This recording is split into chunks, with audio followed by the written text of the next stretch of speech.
प्यारे बच्चों, कैसे हैं आप सभी। उम्मीद करता हूं आप अपने स्किल टेस्ट की तैयारी बहुत ही अच्छे से कर रहे होंगे। देखिए, आज एक नई वीडियो के साथ मैं आप लोगों के सामने हाजिर हूं। डीआरडीओ कोपा स्किल टेस्ट के दौरान मान के चलो आपके इंटरव्यू ने एक सवाल आपसे किया कि भाई कंप्यूटर बार बार रीस्टार्ट हो रहा है, तो इसका क्या रीजन हो सकता है। या फिर मान के चलो आपने कंप्यूटर को असेंबल किया और असेंबल के बाद आपने देखा कि भाई कंप्यूटर बार बार क्या हो रहा है, रीस्टार्ट हो रहा है, तो क्या इसके रीजन हो सकता है। तो सिंपल सा है भाई, कंप्यूटर अगर बार बार रिस्टार्ट कर रहा है तो सबसे मेन और तो सबसे कॉमन रीजन होगा। वो रीजन क्या है? वो रीजन एक ही है कि भाई कंप्यूटर हिट कर रहा है।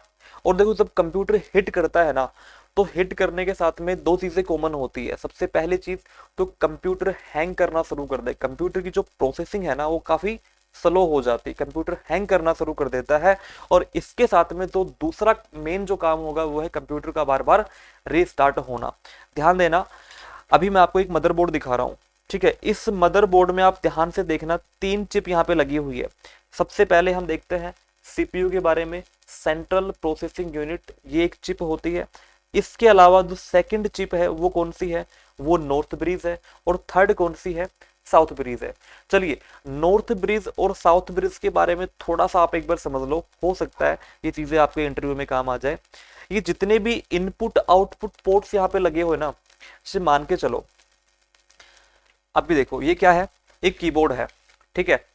इस कीबोर्ड में आपने कोई भी बटन को प्रेस किया, ठीक है। इस कीबोर्ड से अगर आप कोई भी बटन को प्रेस करते हो तो वो डाटा कहाँ जा रहा है और कैसे जा रहा है? इस वायर के माध्यम से, ठीक है। मशीन लैंग्वेज में, लैंग्वेज वाला पार्ट भी आपके इस टॉपिक में रहेगा, तो ध्यान देना। कंप्यूटर एक मशीन होती है और कंप्यूटर हमेशा मशीनी भाषा को समझता है। और उस मशीनी भाषा को हम क्या नाम देते हैं? उसको देते हैं बेटा बाइनरी लैंग्वेज, ठीक है। बाइनरी लैंग्वेज में डिजिट कितने होते हैं? 2 होते हैं, 0 और 1 की फॉर्म में। अब देखो, ये जो कीबोर्ड की हमने बात की है, कीबोर्ड में हमने कोई भी बटन प्रेस किया तो वो कीबोर्ड कहाँ से जुड़ा है? यहाँ पेरिफेरल जो ये पोर्ट है, जो आपका बैक पैनल है, इस बैक पैनल में जो कि इनपुट और आउटपुट जो पोर्ट्स बने हुए हैं, ठीक है। जो ये यूएसबी पोर्ट है, यूएसबी की फुल फॉर्म क्या होती है? यूनिवर्सल सीरियल बस। इसमें 4 पिन होती है, ठीक है। इस यूएसबी पोर्ट के जरिए कीबोर्ड कनेक्ट हो रखा है। कीबोर्ड के अंदर आपने कोई भी बटन प्रेस किया, डाटा उस वायर के माध्यम से, इस पोर्ट के माध्यम से कहाँ तक आया? वो डाटा यहाँ पर आएगा। कहाँ पर? इस साउथ ब्रिज के, ठीक है। तो साउथ ब्रिज का संबंध किससे होता है? तो साउथ ब्रिज का संबंध होता है इनपुट और आउटपुट पोर्ट से होता है। बात क्लियर है? इसके बाद देखो, मैं बात करूं नॉर्थ ब्रिज के बारे में। सीपीयू वाले भाग को क्या बोलते हैं? नॉर्थ ब्रिज बोलते हैं। जहां पर सीपीयू लगा होता है और सीपीयू के साथ में जो अदर कंपोनेंट होते हैं, इस भाग को हम क्या बोलते हैं? नॉर्थ ब्रिज बोला जाता है। बात क्लियर है भाई? मैं बात कर रहा था कंप्यूटर के रिस्टार्ट होने की।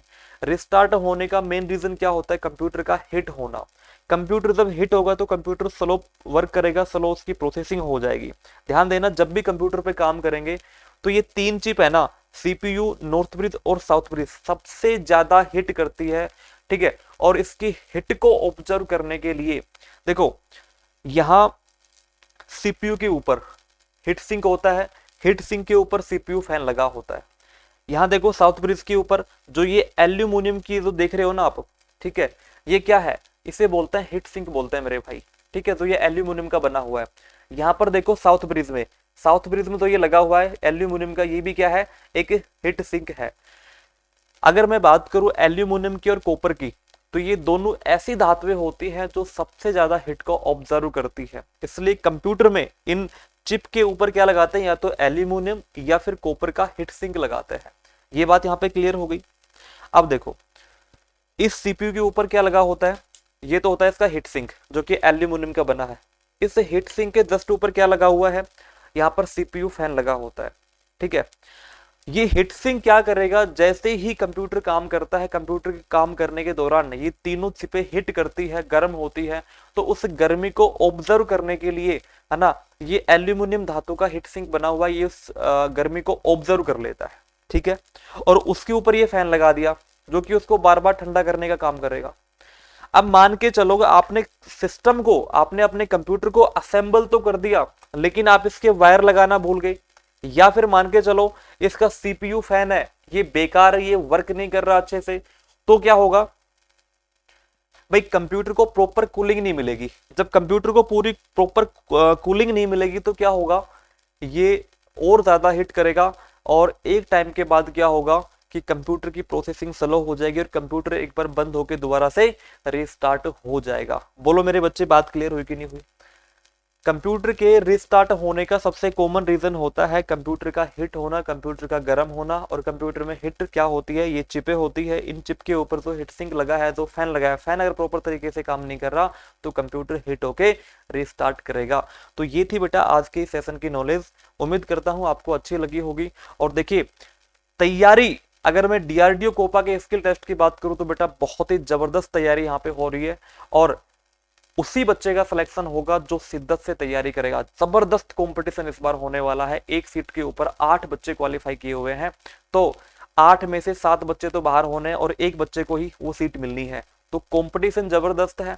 ऑफलाइन बैचेस हम लोगों ने लॉन्च कर रखे हैं, प्री जो इसके रजिस्ट्रेशन है वो स्टार्ट हो गए थे। आज हमारे पास टोटल अभी अगर मैं बात करूं तो टोटल सीट्स में से जो हमारे पास कंप्यूटर की लैब है उसमें से टोटल 20 सीट्स अभी बची हुई है, ओनली 20 सीट बची हुई है। जो पहले आएगा वो पहले पाएगा। इसके बाद बच्चे एडमिशन सिर्फ ऑनलाइन बैच के माध्यम से होगा, ऑफलाइन में नहीं हो पाएगा, ये मैं आपको क्लियरली बता रहा हूँ। बच्चे बहुत मेहनत कर रहे हैं, प्रैक्टिकल बहुत ही अच्छे से कर रहे हैं और देखिए जो बच्चा अच्छे से प्रैक्टिकल करेगा, ठीक है, वही अच्छे से क्वालिफाई कर पाएगा और अपने इस जॉब को सिक्योर करेगा। जिस भी बच्चे के अच्छे नंबर आ रहे हैं, आप देश के किसी भी कोने में बैठ के अगर आप देख रहे हो तो एडमिशन लेने में बिल्कुल भी देरी ना करें। कहीं भी एडमिशन ले, जहां मर्जी आपका मन करे, है ना, कहीं भी ले सकते हो, लेकिन सिलेक्शन सिक्योर करने के लिए किसी न किसी कोचिंग संस्थान से आपको जुड़ना पड़ेगा, एडमिशन लेना पड़ेगा, ठीक है। ये मेरी आपको पर्सनल सजेशन है। चलिए सेशन को समाप्त करते हैं। जय हिंद, वंदे मातरम।